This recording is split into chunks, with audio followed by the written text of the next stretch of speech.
everyone, and welcome back. We're diving into some seriously heavy stuff today, Plato's Republic. Oh, yeah, one of the all-time greats. Yeah, and we're focusing on buccae, where Plato starts to grapple with a question that I think is still so relevant for us today. Mm, What is justice? What does it even mean to be just? yeah, And get this, we're not just talking about some abstract theory. right. He sets this whole exploration as a dialogue happening at a house party. Yeah. A house party in ancient Athens. Wait, so we're talking philosophy at a party. I'm already intrigued. Right. It's a pretty lively scene. Yeah. So picture the Socrates, our narrator, is at the Piraeus port. Okay. It's this bustling hub, Yeah. and he's there for a festival honoring Bendis. Bendis. Yeah, she's this Thracian goddess. Okay. And while he's there, he bumps into Polemarchus. I remember him. He comes up later, right? Right. Yeah, he's a key player in all this. Okay. So Polemarchus invites Socrates back to his father's house for a get-together. And his father is? Cephalus, the wealthy retired manufacturer we talked about a bit before. Oh, right. So now we're at Cephalus's house, and it's packed. Oh, yeah. Oh, yeah. A whole bunch of prominent Athenians are there. Cephalus's sons, of course, and all sorts of other thinkers and people from different backgrounds. So it's kind of a melting pot of ideas already. Yeah, exactly. Oh. That's what makes these dialogues so interesting. You've got all these different perspectives bumping up against each other. Yeah. So how does justice even come up at a party like this? Well, the conversation kind of naturally drifts toward these bigger questions. I can imagine, especially with Socrates there. Oh, yeah, he's always up for a good philosophical debate. So what does Cephalus, this older guy who's seen a lot in life, what does he have to say about justice? So he's got this sort of simple, straightforward view of justice. Okay. Being honest, paying your debts, giving people what they're due. So basically just being a decent person. Yeah. And for him, it all comes down to living with a clear conscience. I can see that makes sense. He even ties it to wealth. He sees wealth as a way to live a good life and avoid doing anything shady that would weigh on his soul. That resonates with me, that idea of wanting to feel at peace, especially as you get older. Totally. Socrates actually asks him, point blank, is old age a burden? I'm curious how he answers that. And Cephalus brings up this anecdote about Sophocles, Oh, wow, the playwright. the one and only. Yeah. Sophocles compares being free from passions as you age Okay. to escaping from a raging madman. Wow, okay, that's quite the image. Right. And for Cephalus, that sense of tranquility is everything. So he sees this clear link between wealth, a clear conscience, and a good, peaceful old age. Yeah, exactly. Yeah. And that's his take on justice. It's like a recipe for a good life, almost. Right. But I have to ask, knowing Socrates, Yeah. he doesn't just take this at face value, right? You know Socrates better than that. He's got to challenge it somehow. Oh, he does. He starts poking holes in this seemingly simple definition of justice. Oh, I knew it! Give me an example. How does he do that? So Socrates throws out this hypothetical. What if you borrow a weapon from a friend, Okay. and then that friend goes mad? Uh-oh. Would it still be just to return that weapon? Knowing he could hurt someone. Exactly. That's a really good point. Right. Just blindly following the rule of returning what you owe could have terrible consequences. It's like he's saying there's more to justice than just following rules without thinking. Totally. He's forcing Cephalus to consider the context, the potential harm. So how does Cephalus react? I think he senses the conversation is getting a bit too deep. Haha. He kind of bows out gracefully, mentions he has to attend to a sacrifice, and leaves his son Polemarchus to take over. Passing the torch. Exactly. So now we've got this younger generation stepping into the debate. Yeah. I can't wait to hear what Polemarchus has to say. Oh, he definitely brings a fresh perspective. Yeah? We'll get into that next time. I'm already hooked. This is great. Me too. I love this stuff. All right, well, we'll leave it there for now. Thanks, everyone, for listening. See you next time. Okay, so last time we left off with Polemarchus stepping in to continue this discussion about justice. Yeah. After Cephalus bowed out. So where does Polemarchus take this? Does he agree with his dad, or does he shake things up a bit? Oh, he definitely brings in a new perspective. Okay. He actually pulls in some wisdom from the poet Simonides. Oh, cool.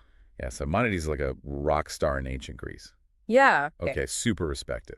All right, so what does Simonides say about justice? So he believed, and Polemarchus follows him on this, that justice boils down to helping your friends and harming your enemies. Okay, so like loyalty above all else. Yeah, exactly. Which makes sense if you think about the world they were living in. Yeah. Ancient Greece, lots of city-states, shifting alliances. You got to have your people. Right. Your survival depended on it. Okay, so help your friends, harm your enemies. Makes sense for the time. But I bet Socrates has some thoughts on this. Oh, he does.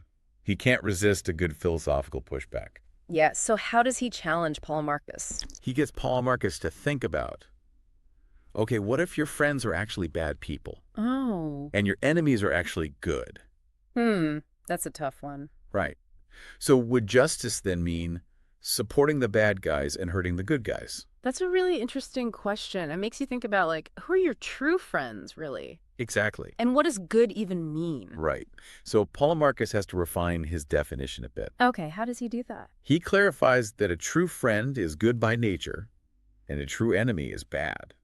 So justice becomes about supporting the good and opposing the bad. Okay, so it's not just about blind loyalty. It's about figuring out who's actually on the side of right. Yeah, there's a moral element there for sure. But I'm sure Socrates isn't done yet. He's going to have more up his sleeve. Oh, he does. He then shifts the focus to skills. Skill. Yeah, he points out that different professions need specific skills. Like a doctor needs to know how to heal. Exactly. Or a ship captain needs to know how to navigate. Okay, I'm following. So he asks Polemarchus, what's the skill of the just person? Ooh, that's good. What is their special talent? What do they bring to the table? Right. And at first, Polemarchus says the just person is skilled in making alliances and fighting battles. Okay, so still kind of sticking with that help your friends, harm your enemies idea? Yeah. But Socrates points out that justice is valuable in peacetime, too. That's true. He uses the example of a farmer who's good at growing crops, not fighting wars. So the just person's skills should be useful in all sorts of situations. Exactly. Not just in combat. Right. So what does Socrates think the just person is good at then? He says they're skilled in things like partnerships and agreements. So like making contracts or doing business? Exactly. They're the people you want on your side when you're making a deal. Because you know they'll be fair and trustworthy. Yeah, exactly. They have that sense of integrity. It's funny when I think about the people I trust the most. The people I consider really just, they are those people. The ones who are honest and reliable no matter what. Yeah, Socrates is highlighting how important justice is in everyday life. It's not just some abstract ideal. It's about how we treat each other. Exactly. It's about building strong relationships. But let's not forget, Polemarchus is still holding on to that idea of harming enemies. Oh, yeah, that's still hanging out there. How does Socrates address that? Well, he makes this radical argument that harming anyone, even your enemy, actually makes them worse. Oh, wow. He uses this analogy of a horse. Okay. If you mistreat a horse, it doesn't become a better horse, it gets worse. Yeah. So if you harm a person, even an enemy, you damage their character. It's like he's saying two wrongs don't make a right. Exactly. Yeah. He's suggesting that justice should be about improving people, even the ones who have messed up. It's a more compassionate way of looking at things. Yeah, it's about lifting everyone up. This is making me think about how I handle conflict in my own life. It's definitely food for thought. So where does this leave Polemarchus? Well, after all that back and forth, he has to admit that maybe his definition of justice isn't quite complete. I can imagine Socrates gave him a lot to think about. But just when it seems like we might be getting somewhere, a new character jumps into the debate. Oh, really? Who is it? Thrasymachus. Thrasymachus. Yeah, he's this professional rhetorician known for being super sharp and not afraid to ruffle some feathers. Oh, this is about to get good. Oh, yeah. He's been listening this whole time, getting more and more impatient, and now he's ready to drop a bombshell that totally changes the game. Okay, so Thrasymachus, this rhetorician guy, he's been waiting in the wings, and now he's ready to jump in. Yeah, he doesn't hold back at all. I bet. What's his take on justice? He comes right out and says, justice is nothing other than the advantage of the stronger. Wow. Okay, so basically might makes, right? Pretty much. He's Right. throwing out morality, ethics, all that stuff. It's all about who's in control. Exactly. He says laws and rules, they're just tools that the powerful use to benefit themselves. So anyone who's trying to be just is just being naive. Yeah, they're just playing into the system and letting themselves be exploited. So being honest, playing by the rules, it's all pointless. According to Thrasymachus. Yeah. He even asks Socrates straight up, do rulers ever make mistakes? Okay, interesting. And do they sometimes make laws that actually hurt their own interests? Ah, I see what he's doing. He's saying that if rulers aren't perfect, Right. then their laws might not always be in their best interest. Exactly. So how does Socrates handle this? Well, he uses an analogy. He says a doctor, when they're doing their job, they're trying to help their patients. Not just themselves. Right. And a ship captain, they're looking out for the crew and passengers. So true leadership is about serving others. Yeah, it's about responsibility, not just power. Okay, I like that. So Socrates is saying that a true ruler should act in the best interests of everyone. Exactly. Justice isn't about the strong taking advantage of the weak. It's about what's best for the whole community. Right. But Thrasymachus is a tough nut to crack. I bet he has a counterargument. Oh, he does. He doubles down and says the unjust people are actually the smart ones, Oh, wow.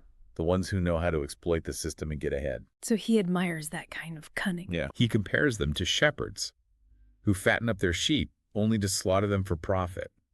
That's a pretty bleak outlook. Yeah, he doesn't have a lot of faith in human nature. So he's basically saying everyone's selfish deep down. That seems to be his view. So we end Book I of the Republic with these three very different views of justice. Yeah, it's amazing how Plato brings them all together. You've got Cephalus, who sees justice as a path to peace of mind. Right.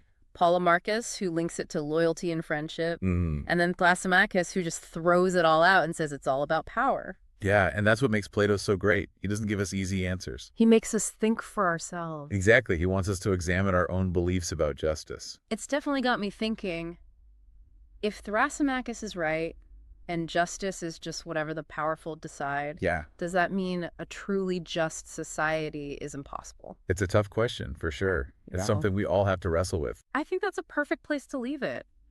Plato gives us this framework for thinking about these issues. Yeah, and he reminds us that this is an ongoing conversation. It's a process of questioning and reevaluating. Exactly. Well, I don't know about you, but this deep dive has really gotten my wheels turning. Me too. It's amazing how these ancient texts can still be so relevant today. Yeah, they challenge us to think differently about the world. So let's keep those questions about justice in mind as we go about our lives. Absolutely. Who knows, maybe we can find a way to build a more just world. It's worth striving for. Thanks everyone for joining us on this deep dive into Plato's Republic. We'll see you next time.